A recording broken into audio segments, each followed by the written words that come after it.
Monsieur le ministre, mesdames, messieurs les présidents, chères éditrices, chers éditeurs, c'est un grand honneur pour nous de vous accueillir, monsieur le ministre, au sein de notre fédération, dont nombre des 1500 titres de presse imprimés et de services de presse en ligne adhérents ont jalonné pour vous, comme pour l'ensemble des citoyens, le parcours de l'apprentissage et de la réussite professionnelle.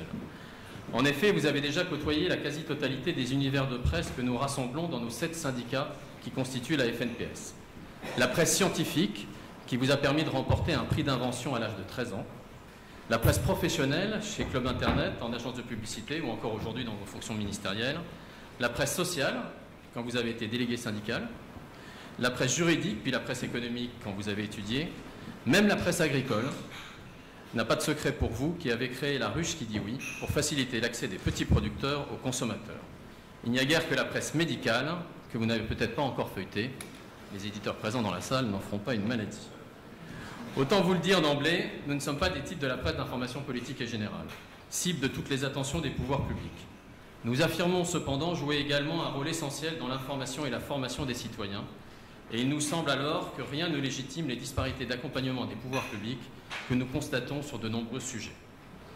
Vous l'avez compris, monsieur le ministre, la presse spécialisée et professionnelle est une presse de proximité, que l'on a coutume de présenter comme étant la presse de la connaissance, du savoir et de l'emploi.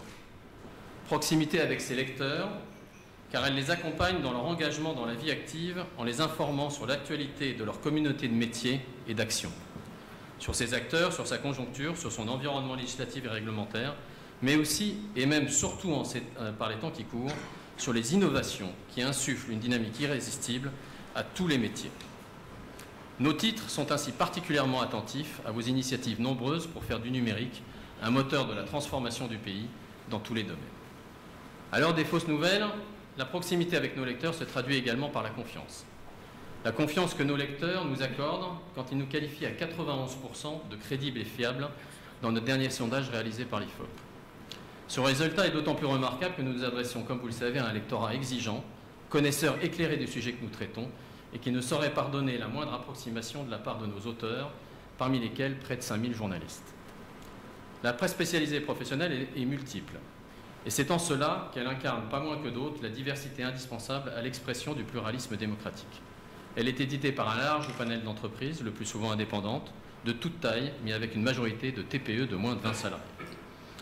La diversité se retrouve également dans le mode de diffusion. Si tous les éditeurs ont engagé le virage du numérique, depuis plusieurs années, les situations sont diverses et un nombre important de nos éditeurs conservent parallèlement au digital une diffusion imprimée. Ce qui est certain, c'est que quel que soit le mode de diffusion adopté, l'environnement fiscal et réglementaire doit être neutre. À ce titre, l'alignement des taux de TVA de la presse en ligne sur celui de la presse imprimée obtenu en 2014 est un élément essentiel. Le numérique ne saurait être pénalisé. Sur ce point, nous comptons sur la ténacité du gouvernement pour obtenir que cette mesure d'équité soit enfin transposée dans les textes européens. Les négociations s'éternisent, comme vous le savez, et le contentieux contre la France est toujours pendant, même s'il est aussi dormant. La neutralité des supports doit se traduire dans tous les domaines. Il en est ainsi de la réforme prévue par la future loi Pacte permettant d'associer la presse en ligne à la publication des annonces judiciaires et légales. Un sujet peut-être un petit peu loin de vos préoccupations, mais sur lequel il nous semblerait que vous avez déjà été saisi. En effet, de tout temps, la presse a participé à la transparence de la vie des sociétés et des marchés publics, et dans ce cadre, la presse imprimée joue un rôle essentiel dans la portabilité de ces informations qui ne sauraient être que quérables sur le support numérique. Tout en accompagnant cette évolution nécessaire et attendue d'ouverture au numérique, la FNPS souhaite que la simplification administrative recherchée et la baisse du coût pour les entreprises ne se traduisent pas par une dénaturation de cette mission importante confiée de tout temps à la presse. Outre la nécessité de fidélisation par l'objet, pour beaucoup de ceux qui conservent des éditions imprimées, c'est la perte de valeur du contact publicitaire qui nécessite le maintien d'une offre aux annonceurs sur le support imprimé. Vous savez d'expérience qu'un contact sur le digital se valorise généralement 10 fois moins que sur le papier. Ce constat s'aggrave alors que les deux géants que sont Google et Facebook absorbent à eux seuls 92% de la croissance et concentrent 78% des investissements des annonceurs dans le numérique. De surcroît, ils sont présents sur toute la chaîne de valeur du digital, avec, comme on l'a vu récemment lors de la mise en place du RGPD par Google, des effets en cascade dévastateurs sur l'ensemble des filières prises en otage. On ne peut alors que légitimement s'interroger sur la nécessité à court ou moyen terme de réfléchir au démantèlement total ou partiel de tels oligopoles.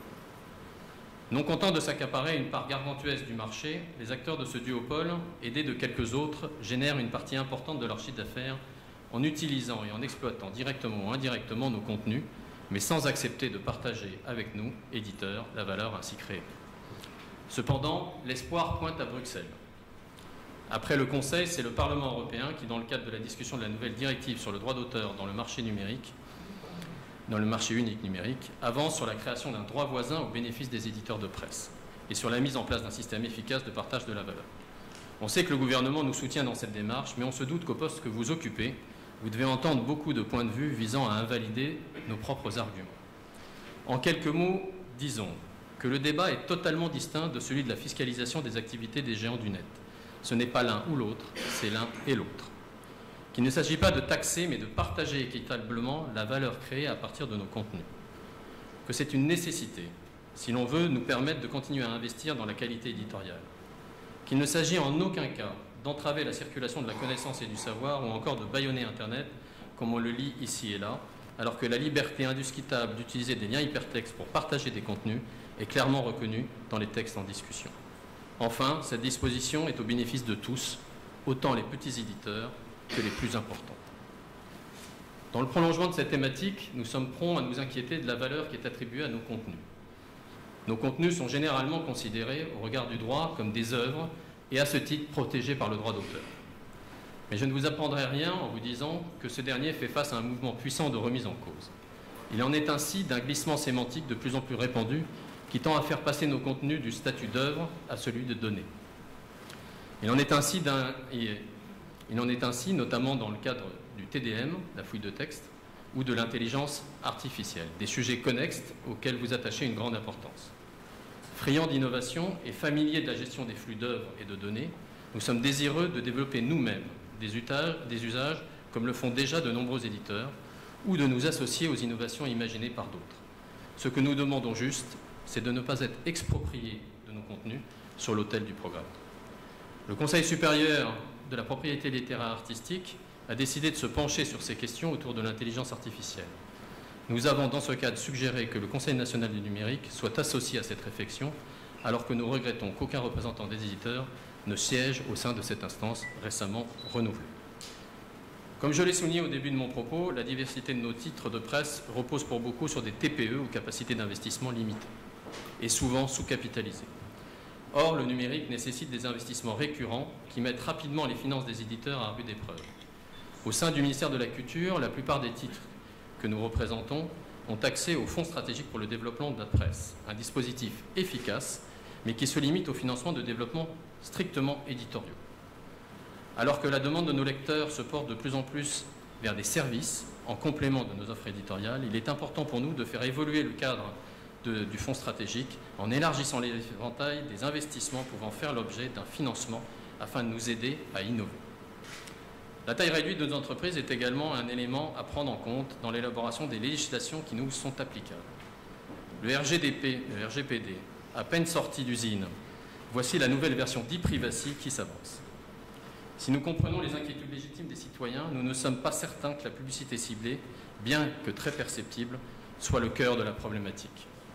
Nous pensons surtout que nous, la presse, avons un intérêt légitime à utiliser certaines données de nos visiteurs-lecteurs, que c'est particulièrement vrai lorsque nous sommes dans une relation de type B2B, ce qui est le cas de la plupart des éditeurs ici, et que ces utilisations doivent se faire certes dans un cadre législatif et réglementaire, mais que la mise en œuvre de celui-ci ne doit pas être si complexe et mouvante qu'elle mette en danger, voire exclue les acteurs de taille modeste. Nous soulignons en outre qu'une législation trop complexe favorise outrageusement les oligopoles et que l'idée, par exemple, de leur donner tous les pouvoirs en confiant à leur logiciel de navigation le recueil du consentement des internautes fragiliserait la relation directe que nous devons avoir avec nos lecteurs. L'accès aux lecteurs est une question essentielle. Dans le monde physique, en utilisant la poste ou en étant en kiosque, nous disposons d'un réseau de distribution qui affiche une totale neutralité. Sur le numérique, nous demeurons ainsi vigilants et la neutralité du net est un sujet qui nous concerne, et là encore, les plus petits éditeurs plus que d'autres. Enfin, j'évoquerai pour finir une toute récente opération menée par le syndicat de la presse sociale sur un sujet qui vous est cher, l'électronisme. Ce mardi, une étude réalisée par l'Institut CSA et commanditée par ce syndicat a permis de souligner les inégalités face au digital, alors que près d'un tiers des Français reconnaissent renoncer à des démarches administratives, de loisirs ou de consommation, du fait de leur manque de maîtrise des outils informatiques. Un mois après la remise de votre rapport pour un numérique inclusif, cette initiative, qui a donné à de nombreuses reprises dans les médias, montre, s'il en était besoin, l'apport de la presse spécialisée à la réflexion citoyenne au cœur de la cité. Presse dynamique qui innove, forte de son histoire, de son expérience et des salariés qui la constituent, presse convaincue de la richesse de son avenir, notamment numérique, la presse spécialisée et professionnelle vous remercie vivement, Monsieur le Ministre, de votre présence et de votre attention.